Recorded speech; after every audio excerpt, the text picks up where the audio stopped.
Rig industry में आप भी जाना चाहते हैं, रिग इंडस्ट्री को ज्वाइन करना चाहते हैं, ऑयल रिग में काम करना चाहते हैं, अपने करियर को आजमाना चाहते हैं, क्या है, कैसे इसको ज्वाइन किया जाए, क्या प्रिपरेशन होना चाहिए, क्या आपकी तैयारी होनी चाहिए, इसके बारे में बात करेंगे इस वीडियो के अंदर में। अगर आप रिग इंडस्ट्री में जॉब करना चाहते हैं तो इस वीडियो को प्लीज पूरा देख लेना। 10 वीडियो को देखने से अच्छा है कि एक वीडियो को मुकम्मल देख लो।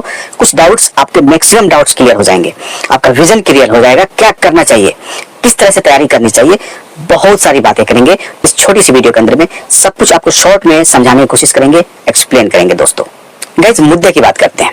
रिग क्या है, कितने तरह की होती है, क्या है, ये सब बातें नहीं करेंगे, ये ऑलरेडी आपको पता है क्योंकि आप रिग में ट्राई कर रहे हैं, रिग इंडस्ट्री में जाना चाहते हैं, तो ये सब चीजें जो बेसिक नॉलेज है ये आपके पास ऑलरेडी है। पहले हम बात करेंगे आपकी प्रिपरेशन किस तरीके से होनी चाहिए, क्या क्वालिफिकेशंस होनी चाहिए, क्या आपकी तैयारी होनी चाहिए, क्या कोर्स करना होगा आपको रिग इंडस्ट्री को ज्वाइन करने के लिए। बहुत ही इंपॉर्टेंट है। अगर आपको पता ही नहीं है किस तरह के क्वालिफिकेशन चाहिए, क्या कोर्स करना है, तो आप रिग इंडस्ट्री में जा ही नहीं सकते। बिल्कुल इस चीज को आप माइंडसेट कर लीजिए। देखो गाइस, पहली कंडीशन ये है, रिग इंडस्ट्री में जाने से पहले आपकी फिटनेस बिल्कुल परफेक्ट होना चाहिए, आप मेडिकली फिट होना चाहिए, आपकी स्वास्थ्य, आपकी हेल्थ बिल्कुल परफेक्ट होना चाहिए, किसी तरह का कोई डिजीज, किसी तरह कोई भी इलनेस नहीं होनी चाहिए, आप हेल्थ वाइज बिल्कुल परफेक्ट होना चाहिए। पहला कंडीशन ये है। दूसरी बात, आपकी क्वालिफिकेशंस कितनी होनी चाहिए, आपकी पढ़ाई कितनी होनी चाहिए रिग इंडस्ट्री में ज्वाइन करने के लिए। मिनिमम, मैक्सिमम का तो कुछ बोल नहीं सकते हैं, कुछ भी हो सकता है, लेकिन मिनिमम कितनी होनी चाहिए ये बहुत ही इंपॉर्टेंट है। सबसे पहले बात करते हैं क्वालिफिकेशंस की, एजुकेशनल क्वालिफिकेशंस की। देखो, क्वालिफिकेशंस डिपेंड करता है कि आपकी जॉब प्रोफाइल क्या है, आप किस पोजीशन में जाना चाहते हैं, किस पोजीशन पे आप काम करना चाहते हैं, ये डिपेंड करता है। अगर आप सुपरवाइजर रैंक में हैं, मैनेजर रैंक में हैं, इंजीनियरिंग रैंक में हैं, अपर ग्रेड में हैं, तो आपकी जाहिर सी बात है, अगर इंजीनियर हैं तो इंजीनियर की डिग्री होनी चाहिए। लेकिन उसके अलावा और भी कुछ है जो मैं अभी आगे डिस्कस करूंगा। ये सब होने के बाद भी काफी नहीं है, ये तो सबके पास है, मैक्सिमम लोगों के पास है, क्योंकि इस तरह की डिग्री बहुत सारे लोगों के पास है। तो क्या सभी लोग रिग को ज्वाइन कर सकते हैं? जी नहीं, इसके साथ कुछ टेक्निकल चीजें और भी आपको जानना जरूरी है।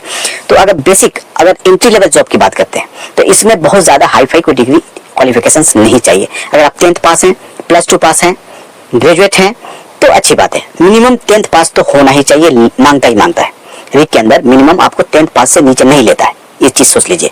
चाहे आप फोरमैन के लिए जाए, रस्ट अबाउट के लिए जाए, तब भी आपको मिनिमम 10th पास चाहिए। एजुकेशनल क्वालिफिकेशंस के बारे में बात कर रहा हूँ, जो आपकी जो पढ़ाई है, जो स्कूलिंग है, ये है। अब बात कर लेते हैं आपका टेक्निकल कुछ कोर्स है जो आपको ऑफशोर में ज्वाइन करने के लिए, ऑफशोर को ज्वाइन करने के लिए, रिग इंडस्ट्री को ज्वाइन करने के लिए कुछ कोर्स होता है जो रिक्वायर्ड होता है। अब बात करेंगे कुछ ऐसे कोर्स हैं जो टेक्निकल कोर्स हैं, सेफ्टी से रिलेटेड है, वो आपको करना है।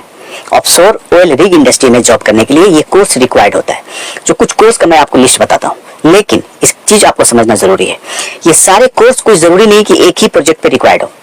होता क्या है कि प्रोजेक्ट के अकॉर्डिंग, जो प्रोजेक्ट चलता है, ऑफशोर प्रोजेक्ट है, उसके अकॉर्डिंग मैनेजमेंट की किस तरीके का स्टैंडर्ड है, क्या रिक्वायरमेंट है, इसमें से कुछ कोर्स मांगते हैं। हो सकता है पूरा ही मांग ले, या कुछ 1-2 रिक्वायर्ड होता है, कंपलसरी होता है, आपके पास होना ही चाहिए। तो जो मैं कोर्स बताने जा रहा हूँ, ये सारे कोर्स जरूरी नहीं कि आपके पास हो, लेकिन ये भी जरूरी नहीं है कि सारे कोर्स में से कोई एक ही कोर्स मांगेंगे या पूरा मांग देंगे, कुछ बोल नहीं सकते। तो ये कुछ कोर्स है जो आपको करना जरूरी है। रिग इंडस्ट्री को ज्वाइन करने से पहले आप प्रिपरेशन कर रहे हैं तो ये कोर्स कुछ करना जरूरी है दोस्तों। पहले नंबर पे जो पहला कोर्स है, जो मैक्सिमम ऑफशोर में काम करने के लिए या रिग इंडस्ट्री में काम करने के लिए ये कोर्स मांगा जाता है, बुशिट, जो फुल फॉर्म होता है basic offshore safety induction and emergency training, BOSIET. ये कोर्स है, कहीं पर भी होता है, इंडिया के अंदर में कहीं भी हो जाएगा, या आप जिस कंट्री से भी आप हैं, बिलोंग करते हैं, उस कंट्री में, सारे कंट्री में इंटरनेशनली इसको कराया जाता है, आप कर सकते हैं। प्रिपरेशन कर रहे हैं तो ये कोर्स को जरूर कर लीजिए, ठीक है, ऑफशोर में अगर आप इंटरेस्टेड हैं काम करने के लिए। दूसरे नंबर पे आता है हुईट, HUET शॉर्ट में बोलते हैं, और उसका फुल फॉर्म होता है helicopter under water escape training. होता क्या है कि ऑफशोर में, जो समुद्र सी के अंदर में, बहुत ही अंदर, 10 किलोमीटर, 15 किलोमीटर, 50 किलोमीटर, 100 किलोमीटर अंदर डिप में वहां प्लेटफॉर्म बना होता है, उस पे काम है। तो वहां पर लोगों को ट्रेवल करने के लिए हेलीकॉप्टर द्वारा भी लेके जाया जाता है, ट्रेवल कराया जाता है। किसी वजह से हेलीकॉप्टर को इमरजेंसी लैंडिंग करना पड़े कुछ, तो उसकी जो बेसिक, कैसे बचना है, कैसे भागना है, कैसे एस्केप होना है, ये सब चीजें ट्रेनिंग दी जाती है, उसी को बोलते हैं हुईट। तो अगर आपको मौका मिलता है लाइफ में कहीं पर भी है तो इसे भी कर लीजिए, करके रख लीजिए, काम आएगा अगर रिग इंडस्ट्री में जॉब करना है तो। इसके अलावा भी हेल्थ सेफ्टी इन्वायरमेंटल ट्रेनिंग दी जाती है सेफ्टी से रिलेटेड, सो ये भी सर्टिफिकेशन आपके पास होना चाहिए। फर्स्ट एड, अगर आप हैं फर्स्ट एडर हैं, फर्स्ट एड की भी ट्रेनिंग दी जाती है, ये है तो और अच्छी बात है। और इस तरीके से ये एनफ नहीं है, ये पूरा नहीं होता है। जैसे जैसे प्रोजेक्ट पे आप बढ़ेंगे, जैसे जैसे काम होता रहेगा, और ट्रेनिंग हमेशा रेगुलर बेसिस पे सेफ्टी इंडक्शन ट्रेनिंग दी जाती है और हमेशा से आपको अपडेट किया जाता है। गैस के बारे में, जो वहाँ के टॉक्सिक गैसेज हैं कभी कभी रिलीज होता है, उसके बारे में बताया जाएगा। तो हमेशा ट्रेनिंग आपकी चलती रहेगी। ये कब होगा? वहाँ जाने के बाद। लेकिन वहाँ जाने से पहले मैंने जो आपको ये 2-3 कोर्स बताया, इसे कर लीजिए, करना जरूरी है, कंपल्सरी है। ये बहुत ही बहुत डिफिकल्ट कोर्स नहीं है, कहीं पर भी होता है, आप चाहें तो कर सकते हैं। इसके बगैर रिग इंडस्ट्री वैलिड नहीं मानती है, उतना इंपॉर्टेंस नहीं देगी आपको, ठीक है। और स्पेशली ऑफशोर तो सोच भी नहीं सकते हैं। ऑफशोर उसे बोलते हैं जो समुद्र के अंदर, सी के अंदर में प्लेटफॉर्म में रिग है, वहां पे जो काम चल रहा है उसे ऑफशोर बोलते हैं। ऑनशोर होता है जो ग्राउंड पे होता है, वही काम जो अंदर हो रहा है, वही काम सेम बाहर हो रहा है ग्राउंड पे, समुद्र के किनारे में या कहीं पर भी, तो उसे ऑनशोर। चीज मैंने क्लियर कर दिया। आपका क्वालिफिकेशंस क्या होना चाहिए, आपका जो सेफ्टी इंडक्शन और टेक्निकल जो क्वालिफिकेशंस है वो क्या होना चाहिए, कोर्सेज क्या होना चाहिए, इस चीज को मैंने क्लियर कर दिया। अब सबसे बड़ी चैलेंजिंग आती है कि जॉब कैसे फाइंड आउट किया जाए। जॉब कैसे फाइंड आउट किया जाए? तो देखो गाइज, जॉब फाइंड आउट करने के लिए कोई स्पेशल रास्ता, स्पेशल कोई इसके लिए प्रोसेस नहीं है।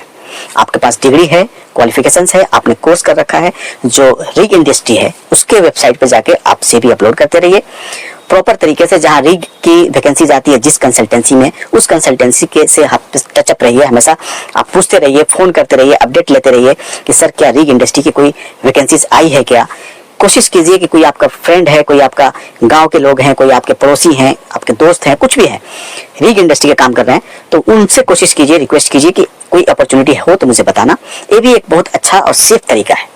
बहुत सारे लोग रिग इंडस्ट्री में ऐसे ही जाते हैं, मैक्सिमम लोगों को मैंने देखा है, तो ऐसे भी कोशिश कर दीजिए। रिग इंडस्ट्री में जॉब करने के लिए बहुत सारे लोग कोशिश करते हैं, क्योंकि उसका जो रोटेशन है, 1 मंथ वर्क 1 मंथ वेकेशन, या 2 मंथ वर्क 1 मंथ वेकेशन, ये डिपेंड करता है। अच्छी सैलरी होती है, वहाँ की जो लिविंग ऑफ स्टैंडर्ड है वो बहुत अच्छी होती है, फूड अच्छा होता है, सैलरी पैकेज अच्छा होता है, हर तरीके से अच्छा होता है। तो ये सब चीज़ों को देख करके लोग काफ़ी इंटरेस्टेड होते हैं रिग इंडस्ट्री के अंदर काम करने के लिए, और वाकई अच्छा होता है। अगर रिग इंडस्ट्री आप ज्वाइन कर लेते हैं, लाइफ एक तरह से सेटल हो जाता है, पता ही नहीं चलता है कि आप कब गए और कब आए। तो ये प्रोसेस है, इसे घबराना नहीं है, और एक सही प्रोफेशनल CV को बनाना है, और बनाकर आप अप्लाई करते रहिए। और मेरी शुभकामनाएं हैं, और मैं चाहता हूं कि आपकी जॉब लग जाए। तभी मैं आप लोगों के साथ हमेशा 1-to-1 बात करता हूं, बहुत सारी चीज़ों को बताने की कोशिश करता हूं।